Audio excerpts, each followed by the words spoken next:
So, Google is back in court in Virginia over its online ads business. The US government wants Google to sell its ad exchange called AdX. That's the system where websites sell ad space and Google takes a 20% cut.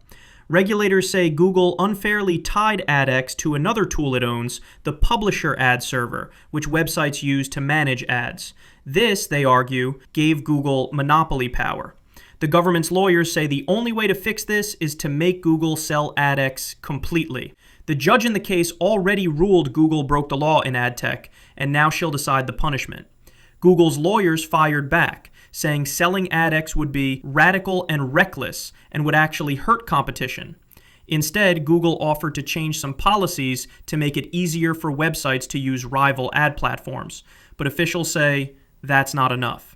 A news executive testified that Google still has too much control and can tilt the market in its favor. He even said Google should also be forced to sell its Publisher Ad Server, not just AdX. This fight is part of a bigger US crackdown on tech giants, with Meta, Amazon, and Apple also under fire.